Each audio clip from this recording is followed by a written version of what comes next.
ಎಲ್ರಿಗೂ ನಮಸ್ಕಾರ. ಈ ದಿನ ಸೆಪ್ಟೆಂಬರ್ 2 ವಿಶ್ವ ತೆಂಗಿನಕಾಯಿ ದಿನ ಅಥವಾ ವರ್ಲ್ಡ್ ಕೋಕೋನಟ್ ಡೇ ಎಂದು ಆಚರಣೆ ಮಾಡಲಾಗುತ್ತೆ.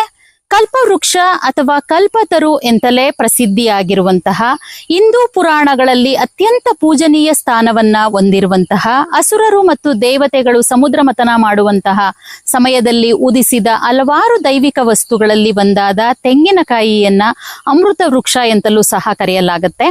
ಮಾನವನ ಬಹುಪಯೋಗಿ ಅಗತ್ಯತೆಗಳನ್ನ ಪೂರೈಸುವಂತಹ ಕಲ್ಪತರು ಅಥವಾ ಕಲ್ಪವೃಕ್ಷದ ಮಹತ್ವವನ್ನ ತಿಳಿಸುವಂತಹ ಪ್ರಮುಖವಾದಂತಹ ಉದ್ದೇಶದಿಂದ ಪ್ರತಿ ವರ್ಷ ಸೆಪ್ಟೆಂಬರ್ 2ರಂದು ಈ ದಿನವನ್ನ ಆಚರಣೆ ಮಾಡಲಾಗುತ್ತೆ.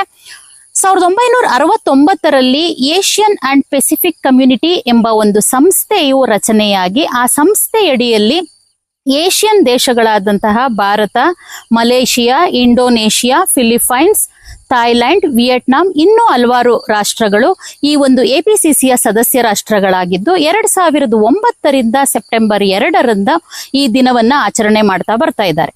ಹಾಗೆ ಏಷ್ಯನ್ ದೇಶಗಳಲ್ಲಿ ತೆಂಗಿನಕಾಯಿಯ ಬೆಳೆ ಉತ್ಪಾದನೆಯನ್ನ ಪ್ರಾಮುಖ್ಯ ಪಡಿಸುವಂತಹ ಪ್ರಮುಖವಾದಂತಹ ಉದ್ದೇಶ ಹಾಗೂ ಮಾರಾಟ ಮತ್ತು ರಫ್ತನ್ನ ಹೆಚ್ಚು ಮಾಡುವಂತಹ ಪ್ರಮುಖವಾದಂತಹ ಉದ್ದೇಶದಿಂದ ಈ ದಿನವನ್ನ ಆಚರಣೆ ಮಾಡಲಾಗ್ತಿದೆ.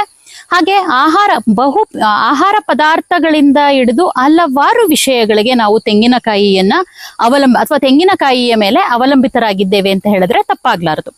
ಕೂದಲಿನ ರಕ್ಷಣೆಗಿರ್ಬೋದು, ಚರ್ಮದ ರಕ್ಷಣೆಗಾಗಿರಬಹುದು, ಹಾಗೆ ಹಲವಾರು ಖಾದ್ಯಗಳನ್ನ ತಯಾರು ಮಾಡ್ಲಿಕ್ಕಾಗಿರ್ಬೋದು, ಹಾಗೆ ಹಲವಾರು ನಮ್ಗೆ ಬಹುಪಯೋಗಿ ನಮ್ಮ ಗೃಹೋಪಯೋಗಿ ವಸ್ತುಗಳಿಗೂ ಸಹ ತೆಂಗಿನಕಾಯಿಯ ಮೇಲೆ ನಾವು ಅವಲಂಬಿತರಾಗಿದ್ದೇವೆ.